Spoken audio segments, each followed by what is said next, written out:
ಸಖತ್ ಖಾರ ಬಣ್ಣ ಮತ್ತು ರುಚಿ ಆಚಿ ಚಿಲ್ಲಿ ಪೌಡರ್.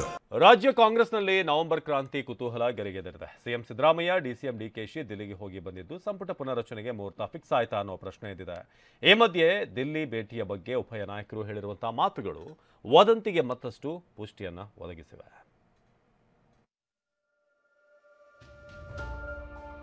ಕ್ಯಾಬಿನೆಟ್ ಪುನರ್ರಚನೆ ವಿಚಾರಕ್ಕೆ ಸಂಬಂಧಪಟ್ಟ ಸಾಕಷ್ಟು ಚರ್ಚೆ ಆಗ್ತದೆ. ಅದೆಲ್ಲ ಚೀಫ್ ಮಿನಿಸ್ಟರ್ ಡ್ಯೂಟಿ. ಈಗ ಒಂದು 4-5 ತಿಂಗಳಿಂದ ರೀಸಬಲ್ ಮಾಡಿ ಅಂತ ಹೇಳಿದ್ರು ಹೈಕಮಾಂಡ್. ಎಲ್ಲರೂ ಶಾಸ್ತ್ರ ಇದ್ರೆ ಗಿಳಿಗಿಳಿ ಶಾಸ್ತ್ರದವರು ಕೇಳಿ ಅವ್ರು ಮಾತಾಡ್ಬೋದು. ಗಿಣಿ ಶಾಸ್ತ್ರ ಕೇಳಬೇಕು. ಡಿಕೆ ಶಿವಕುಮಾರ್ ಆಡಿದ ಮಾತು ಸದ್ಯದ ಪರಿಸ್ಥಿತಿಗೆ ನಿಜ ನೋಡಿ. ಯಾಕಂದ್ರೆ ರಾಜ್ಯ ಕಾಂಗ್ರೆಸ್ನ ಮದಗಜಗಳ ಮಧ್ಯೆ ನಡೆಯುತ್ತಿರೋ ಕುರ್ಚಿ ಕದನ ಏನಾಗುತ್ತೆ ಅಂತ ಯಾರಿಗೂ ಗೊತ್ತಾಗ್ತಿಲ್ಲ. ಸಂಪುಟ ಪುನರಚನೆಗೆ ಹೈಕಮಾಂಡ್ ಒಪ್ಪಿದ್ರೆ ನಾಯಕತ್ವ ಬದಲಾವಣೆ ಇಲ್ಲ ಅಂತ ಗೃಹ ಸಚಿವ ಪರಮೇಶ್ವರ್, ಮಾಜಿ ಸಚಿವ ರಾಜಣ್ಣ ಬಹಿರಂಗವಾಗಿ ಹೇಳಿದ್ರು. ಇದೀಗ ದೆಹಲಿಯಲ್ಲಿ ಇದೇ ಸಂಪುಟ ಪುನರಚನೆ ಮತ್ತು ನಾಯಕತ್ವದ ಆಟ ಜೋರಾಗಿದೆ. ದೆಹಲಿಯಲ್ಲಿ ಸಿಎಂ ಸಿದ್ದರಾಮಯ್ಯ ಸಂಪುಟ ಪುನರಚನೆ ವಿಚಾರ ಪ್ರಸ್ತಾಪಿಸಿದ್ರೆ ಡಿಸಿಎಂ ಡಿಕೆ ಶಿವಕುಮಾರ್ ಈ ಬಗ್ಗೆ ಮಾರ್ಮಿಕವಾಗಿ ಮಾತನಾಡ್ತಿದ್ದಾರೆ.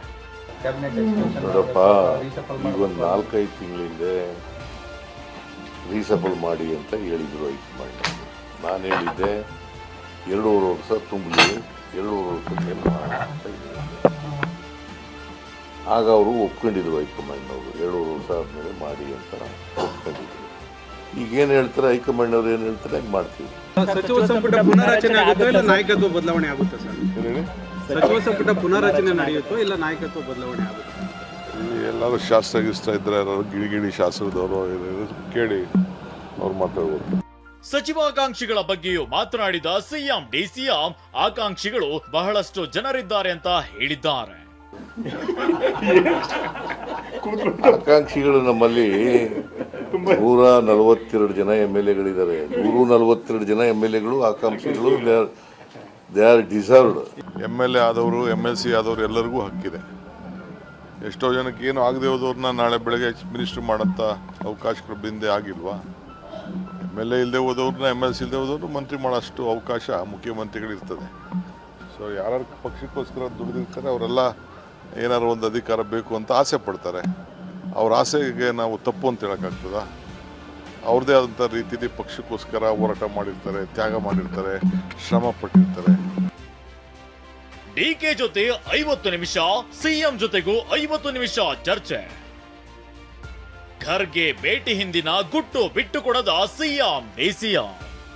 ಎಐಸಿಸಿ ಅಧ್ಯಕ್ಷ ಖರ್ಗೆ ಅವರನ್ನ ಮೊನ್ನೆ ಡಿಸಿಎಂ ಡಿಕೆ ಶಿವಕುಮಾರ್, ಡಿಕೆ ಸುರೇಶ್ ಭೇಟಿಯಾಗಿದ್ರು. 50 ನಿಮಿಷ ಚರ್ಚಿಸಿದ್ರು. ನಿನ್ನೆ ಸಿಎಂ ಸಿದ್ದರಾಮಯ್ಯ ಕೂಡ ಖರ್ಗೆ ಅವರ ಜೊತೆಗೆ 50 ನಿಮಿಷಗಳ ಕಾಲ ಚರ್ಚಿಸಿದ್ದಾರೆ. ಖರ್ಗೆ ಭೇಟಿಗೂ ಮುನ್ನ ಮಾತನಾಡಿದ ಸಿಎಂ 4-5 ತಿಂಗಳ ಹಿಂದೆಯೇ ಹೈಕಮಾಂಡ್ ಸಂಪುಟ ಪುನರಚನೆಗೆ ಒಪ್ಪಿಗೆ ಅಂತ ಹೇಳಿದ್ರು. ಆದ್ರೆ ಭೇಟಿಯಲ್ಲಿ ಏನೆಲ್ಲ ಚರ್ಚೆ ಆಯ್ತು ಅನ್ನೋದು ಗೊತ್ತಾಗಿಲ್ಲ. ಇನ್ನು ಖರ್ಗೆ ಭೇಟಿ ಬಗ್ಗೆ ಮಾತನಾಡಿದ ಡಿಕೆ ರಾಜಕೀಯ ಮಾತನಾಡಿಲ್ಲ ಅಂತ ಹೇಳಿದ್ದಾರೆ. ಈಗ ಹೈಕಮಾಂಡ್ನವರು ಒಪ್ಕೊಂಡಿದ್ರು ಅಂತಂದ್ರೆ ಏನರ್ಥ? ಅದನ್ನೆಲ್ಲ ನೆನಪು ಮಾಡ್ತೀವಿ ಈಗ ಸಭೆಯಲ್ಲಿ ಅಂತ. ಡಿಪೆಂಡಿಂಗ್ ಅಪಾನ್ ದಿಸ್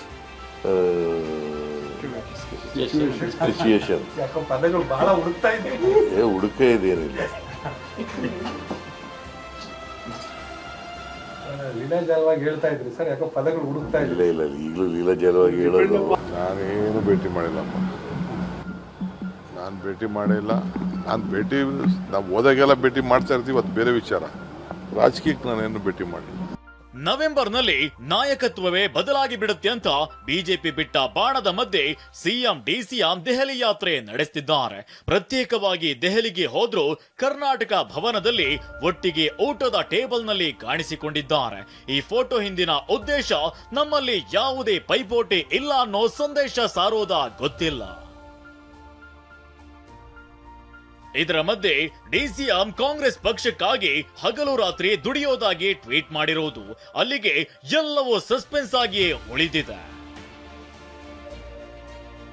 ಕಾಂಗ್ರೆಸ್ ಬೆಳವಣಿಗೆ ಬಗ್ಗೆ ಮಾತನಾಡಿರೋ ವಿಪಕ್ಷ ನಾಯಕ ಆರ್ ಅಶೋಕ್ ಸಂಪುಟ ಪುನರಚನೆ ಮೇಲೆ ಸಿಎಂ ಕುರ್ಚಿ ಆಟ ನಿಂತಿದೆ ಅಂತ ಹೇಳಿದ್ದಾರೆ.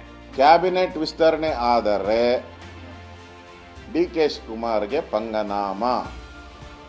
ಇಷ್ಟು ದಿನ ಟೆಂಪಲ್ ರನ್ ಮಾಡಿದ್ದೆಲ್ಲ ವ್ಯರ್ಥ ಆಗೋಗ್ತೈತೆ. ಕ್ಯಾಬಿನೆಟ್ ರೀಶಫಲ್ ಆಗಿಲ್ಲ ಅಂದ್ರೆ ಓಪನ್ ಇರ್ತದೆ, ಬಂಡೋರ ಬಾಕ್ಸ್ ಓಪನ್ ಆಗಿರ್ತದೆ. ಸಿದ್ದರಾಮಯ್ಯ ಡಿಸಿಎಂ ಡಿ.ಕೆ. ಶಿವಕುಮಾರ್ ದೆಹಲಿ ಯಾತ್ರೆ ಸದ್ಯಕ್ಕೆ ಮುಗಿದಿದೆ. ನವೆಂಬರ್ 20ಕ್ಕೆ 2.5 ವರ್ಷ ಸರ್ಕಾರಕ್ಕೆ ತುಂಬುತ್ತೆ ಅಂತ ಸಿಎಂ ಹೇಳಿದ್ದು, ಆ ಬಳಿಕ ಏನಾಗುತ್ತೆ ಅನ್ನೋದೇ ನಿಗೂಢವಾಗಿದೆ. ಮಹೇಶ್ ಈರಣ್ಣ, TV9 ನವದೆಹಲಿ.